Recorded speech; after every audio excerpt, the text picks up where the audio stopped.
Welcome back to another episode of Uncut and Uncensored with Caroline Stanbury. And today, I'm a big believer in all of this. Why are women still being told outdated things about their expiration dates? Most people, mainly women, are playing by outdated rules and they've completely changed, which is why I'm joined by somebody who decided to rewrite the rules herself, Laura Comfort, a leading biohacker, longevity strategist, wellness speaker, Harvard graduate, and ageless. Laura has reversed her biological age by nearly 20 years and gave birth to twins in her 50s. Please don't tell my husband.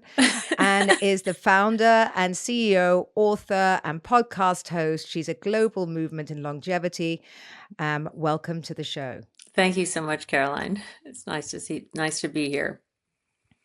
Well, we haven't seen each other for years, and you I look the know. same. I know. Thank you. So do When, you. And we oh, both married younger men.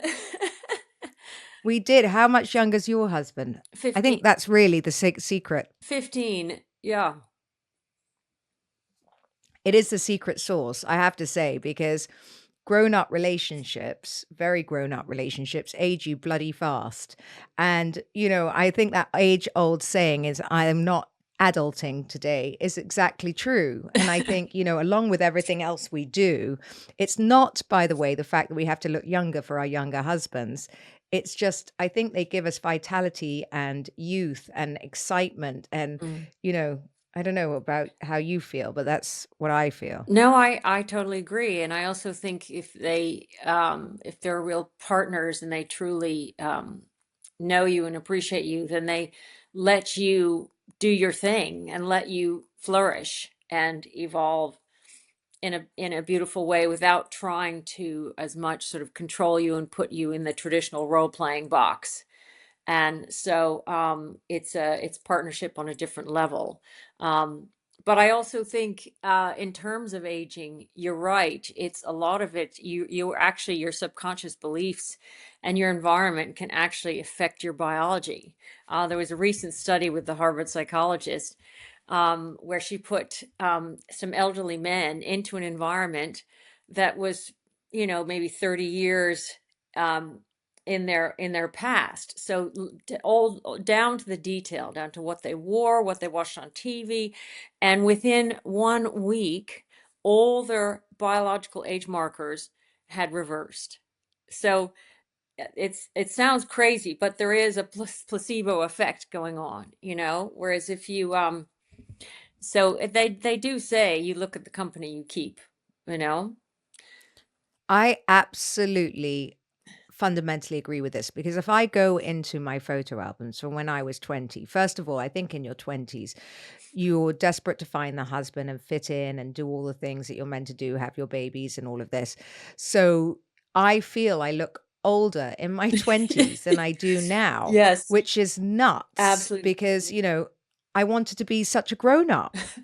I think we all do. I think, yeah, that's the crazy thing. We all want to be older than we are when we're young, and then it reverses. But I used to hide my age because I thought I was attracted to younger men, and I had younger friends, and I'm like, who's going to want me with 3 kids in my late 40s or whatever. So I would always hide it. And then I actually turned that into my superpower because I have the experience, the lived experience and the knowledge and the 30 years of biohacking and all of this stuff that I want to now sort of, educate and empower other women. But it's funny how you kind of do the reverse. And I also think that there's still so many women of our age group who just haven't got on or don't understand the biohacking not whatever the movement that's happening right now, Yeah. because I get so many questions, i.e., doesn't, don't peptides cause cancer? How do that you're going to be okay? It's injecting, also injecting yourself has obviously very bad connotations. People think of it as dirty. So, that doesn't help. And then, there's always I think one Karen out there. Yeah, I think you have to be careful with all of that. Of course, it really needs to be medically supervised. And some of these things, even some of the things you can put in your face can, have an effect on your, your DNA and whatnot. So, if you have any precancerous conditions, it can actually, um, you know, affect that. So I think you do have to be careful what you put in your body, and it should be medically supervised, and do your homework and know your body well. So, but that's with everything. I always say test, don't guess, and get to know your body as well as you can. And then there's so many tools out there to control your health. And I have many friends who have recently gone through hysterectomies and double mastectomies, and especially as we get older, we all face you know our mortality and all that stuff. And so if I can help other women take control of their health and learn the fundamentals that they don't teach in medical school, and that's what I'm trying to give them, is like an everyday sort of formula. And I call it my smiles method. But and if it makes sense, but this is preventative health care, so it's this everyday habits, whether it's the stress release. So for me, the smiles is sleep, movement, inner balance, your lifestyle, your daily habits, connection, eating well, and stress management, because stress is a silent killer. And people don't often go to the doctor when it's too late. And so, if you focus on some of the fundamentals now, then your future self will thank you, How old are you, if we're allowed to discuss that? 60. You're 60, you look unbelievable.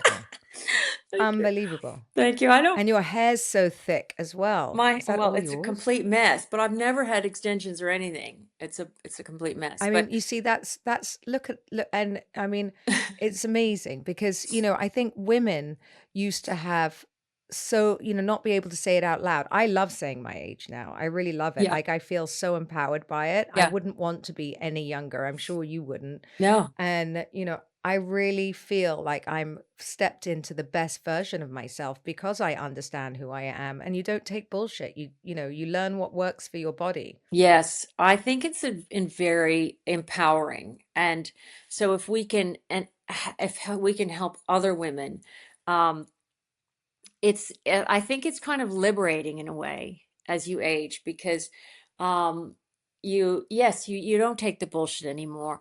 You know yourself well enough by now. You have to, you know, I've recently put up sort of more boundaries in a way. You kind of protect your peace, if that makes any sense. And I just literally talked about that yesterday. okay. Um Yeah. and Especially, I mean, I'm still running after kids, so I have to find the space, and sometimes the answers come in the stillness, and so you really have to be careful how you spend your time. Whereas I think when we're younger, we're sort of rushing around so much, trying to please everyone and everyone's expectations, your parents, your kids, be perfect. Um, and you don't really think about, well, what kind of life do I want to live, but that sense of purpose is another thing that affects your health span and your lifespan. I call it's ikigai, which is a term in Japan, and it's sort of it's where your passion and your mission and your profession all interconnect.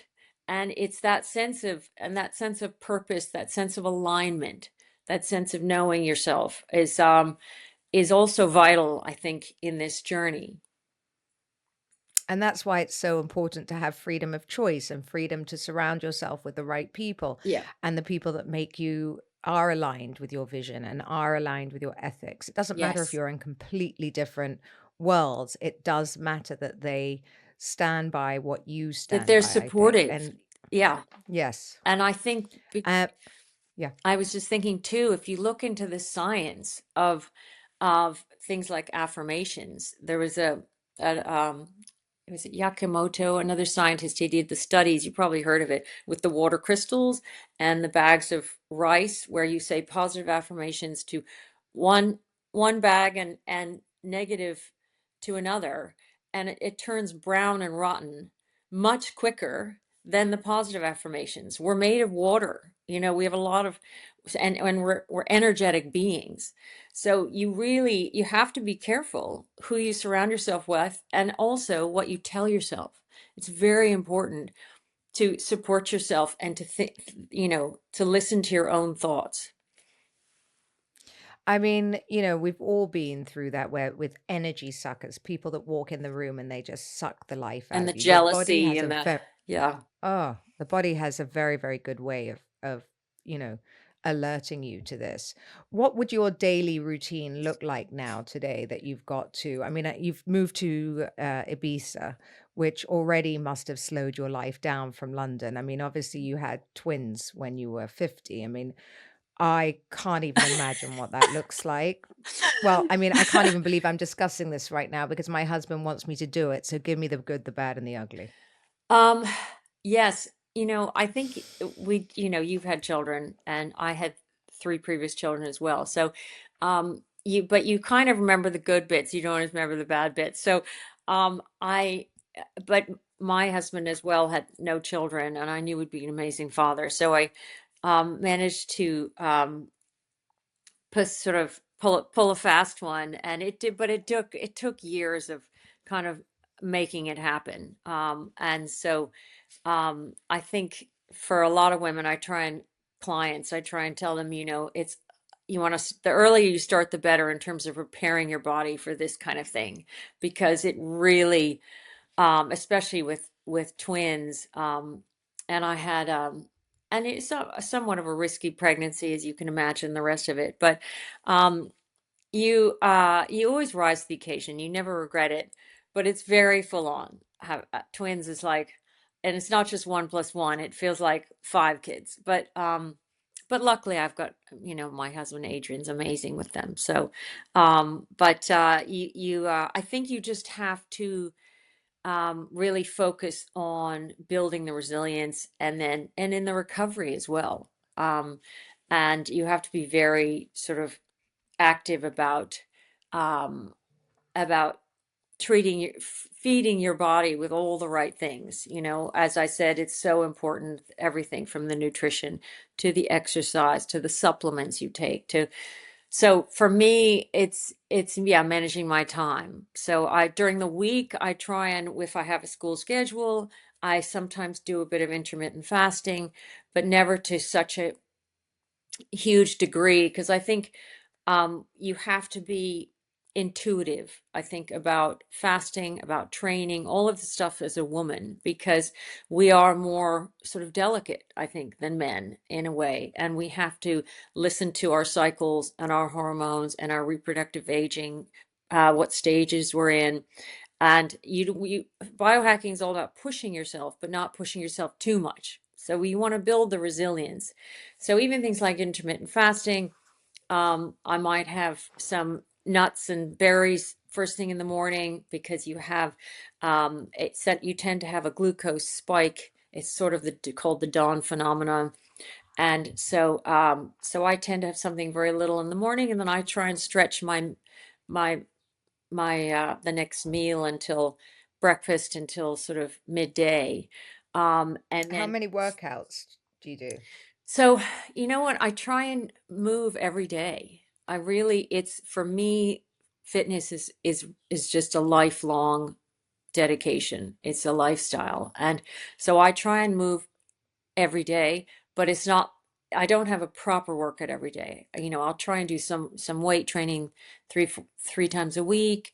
I have a rebounder, or I have a power plate, or I have try and do if you want to do a bit of yoga or Pilates. I think variety is important. I think mixing it up is important. But what you have to remember is strength training. And as you get older, bone density, all that stuff is very important.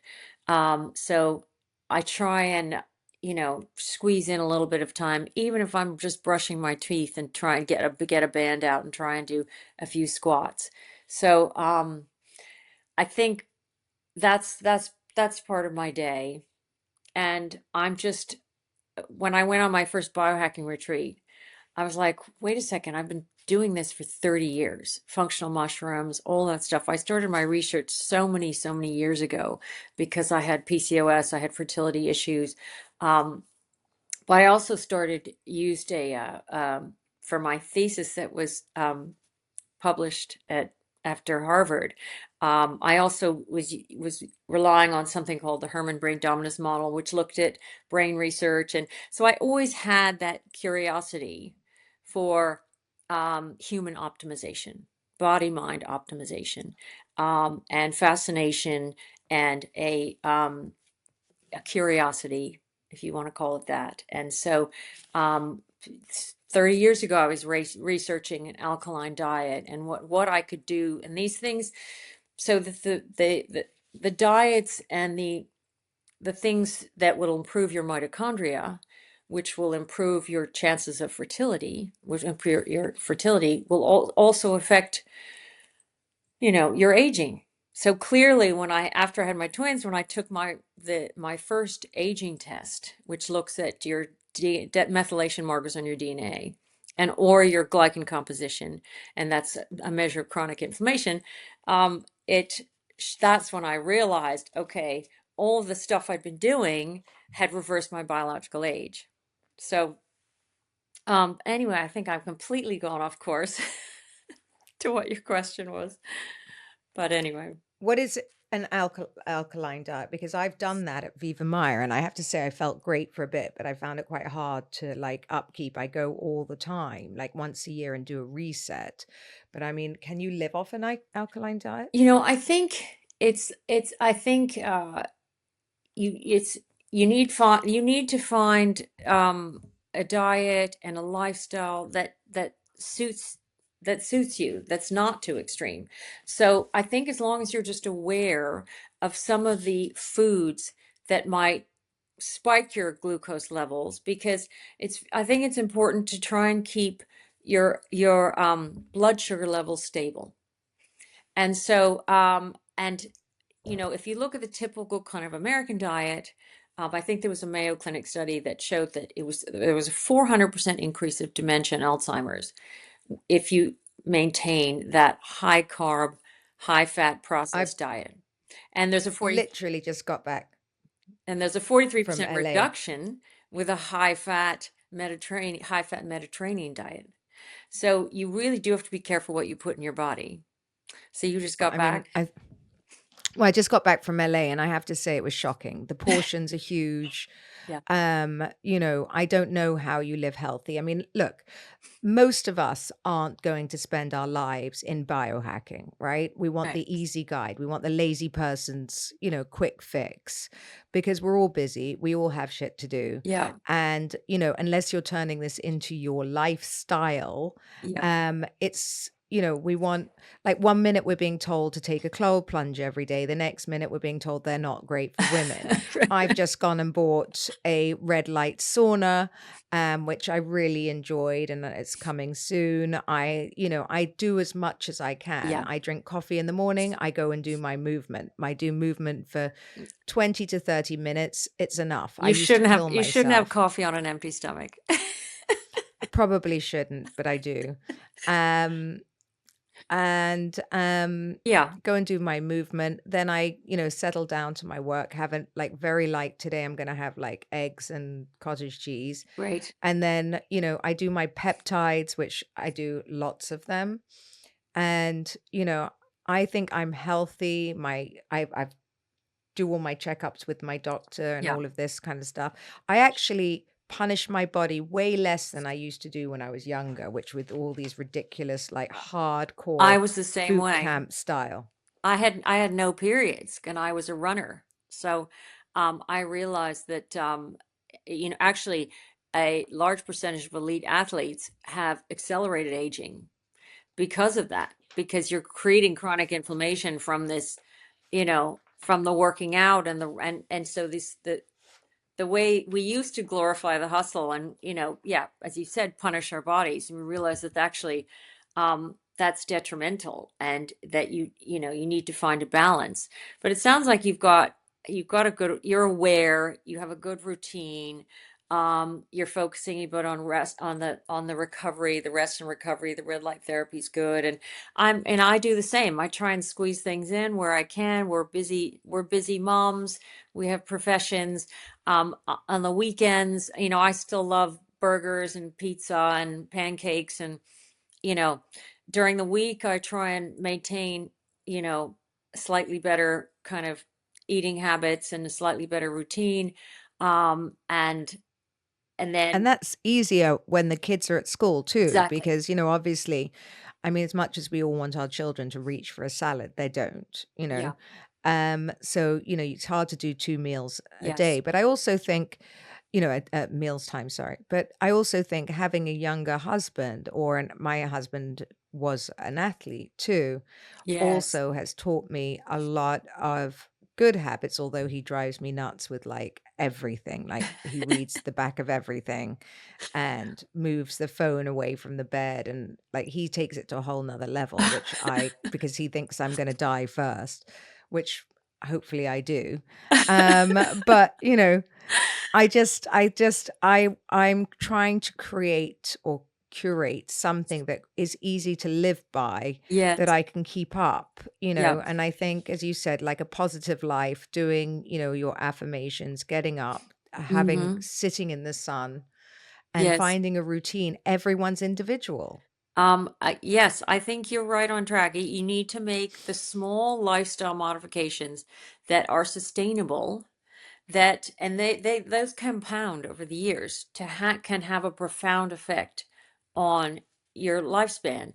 And I call it for me, I focus a lot on fun span. It's what I call a new health metric, because those are the years when I think, you've got a libido, you're thriving, um you feel alive. And because who wants to be 80 and feel miserable?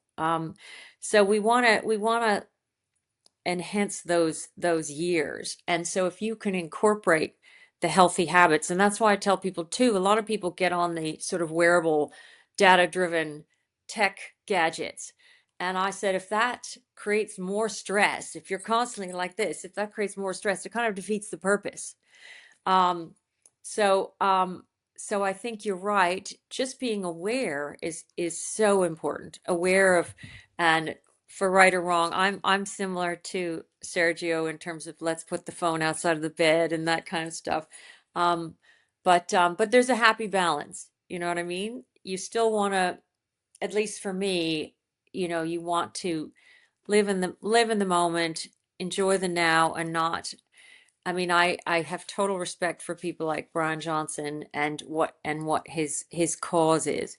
But I personally could never eat the same food at every meal and go to bed at the same time every night. That's just, I have way too much um, fun with having music and a social life, and like you. So I think you just want to raise your I have to awareness. say, I'm going to bed around 9:30 every night right now, and I'm asleep by 10. It's nuts. I think whatever this war has done for me, it means I'm going to bed and I am asleep so early, and I'm loving it, loving it. And luckily my husband's like a young guy trapped in an older, he's not an older body. Was it the wrong way round? An older old man trapped in a young body. That's Yeah. it. So he's happy to go to bed at 9:30 too. I think that's wonderful, because sleep is actually completely underrated. It's extremely important. That's when your growth hormones kick in, and your brain um, has your body memory cleans up. And yeah, sleep is vital. So if you can have a good sleep routine, it's good for your hormones. It's good for everything. Um, so it's, where I think a lot of young go to bed early too. Yeah, and I think, again, if you enjoy this, b- regardless of whether your husband is younger than you or not, I think the key is the partnership, right? And having fun together, because Yes. when you have a husband who works with you, eat, breathes, and sleeps everything with you, you have the same vision. That therefore you have the same friends, you have the same interests. I think what happens in a lot of marriages when you grow apart, you have so many different things, different interests, different friend groups, and going to bed can be extremely lonely. And a lot of Exactly. people put that off. And then even if you're going to bed early, you're not sleeping properly because, you're not comfortable with the person Yeah. lying next to you. Yeah. And that is a massive, massive, like, decline for people, because that's why always say one of the most toxic things you can have is a bad relationship, because I would Mm. way rather be on my own than be in the wrong relationship. Yeah, I totally agree. And I think a lot of people do quietly suffer and their marriages maybe perhaps last longer than they should have because of children and other commitments or the dream that someday it'll be better. um, but yeah, a lot of people are married or in relationships and still lonely, and I think having that communication and having a real partner, whether you're married or not, is also extremely important in your in fact, it affects your health span and your lifespan as well. If you look at a lot of the major studies, and if you look at the blue zones, what do the blue zones have in common? Well, they have daily movement, they have um, they have a sense of purpose, but it's also that it's a sense of connection, it's a sense of community, it's meaningful relationships are extremely important, and it's also what you they all have sort of local produce, but it's also what you don't eat, sort of a lack of processed food and meaningful connections. So if you're on your deathbed, but you're surrounded by love, the chances are you're going to survive greater than if you were alone. Um, so it's So so if surround you could yourself by supportive people. Yeah. well, easier said than done sometimes, Yeah. but yes. And that's why I always say, it's good to like cull, and Yeah. really look around at who you want to go into this next chapter with. What would you say to women out there who are just getting going on this journey, the first things that you would do, knowing what you know now? Because, and is it too late to start at 50? Um, it's never too late. It is never too late. My book is coming out, and it's called The Comfort Code: Rewriting the Rules of Aging, and it's kind of a blueprint for an ageless vitality, for a vibrant ageless life, and you can start at any time. And as I said, knowledge is power, and you can start with small. At the end of each chapter, I actually have a challenge, so these are the things to take away, and this is what you can start right here, right now, to change your life. Um, and so I think you know, age doesn't matter. It's never too late, and you can actually make a huge difference in a short amount of time. From the order in which you eat your foods, or the supplements you take, or some stress management techniques, or the biohacking toolkit, as you're aware of, whether it's red light therapy or sauna and that kind of stuff. And so yeah, no, I mean, look at And us, I think right? everyone, you can do it now on any budget. You really can. You don't have to do Yes. the peptides. You can do it with supplements. There's a red light. Everybody has a red light mask for any price point, for any, skincare routine, just making yourself look and feel good from the inside out, ladies. It's massive. And I also think you're right. Like, I love to go to the supermarket now and choose my own foods. I don't, Mm. I really enjoy that, because I know, what my family's eating, what we're eating. Yes. And I think it's so important to be in control in what we put in our bodies. And I have to say, Sergio's taught me that too, because we go out less and less, much to everyone else's distress. But we actually, again, that's about being in a happier marriage, is that you want to stay home too. Well, yes, we cook. We cook quite a lot. And Adrian's good on a barbecue as well. So I think it's important. It's very important to know what you're putting in your body, and I think it's also important to understand some of the nuances of of of being of the female body, and realizing that we might need more omega 3s and D and K3 and magnesium and some of the vital nutrients. And so you need to look at if you have any intolerances or if you have any nutritional deficiencies, and all of those things. So a lot of people maybe don't realize how much they can find out, if they have a thyroid issue, or or bone density, or all these things. I mean, I take magnesium every night. I love vitamin D, and I lie in the sun too, just for 10 minutes for that. Thank you, Laura, for Yes, joining us good. today. Tell everyone how they can find you and follow along. Yes, well, I've got everything on my website, which is lauracomfort.com. I've got my supplement is about to drop, Congratulations. and it's called Wild Bloom Balm, and it's great for any of those transitional periods, sort of perimenopause or PMS or what. Anyway, I'm not going to give too much away. I'm excited about that, and my book is coming out. But yes, lauracomfort.com, or Instagram. I have updates, which is Laura_comfort. Thank you. Thank you for listening to another episode of Uncut and Uncensored. Don't forget to rate and review.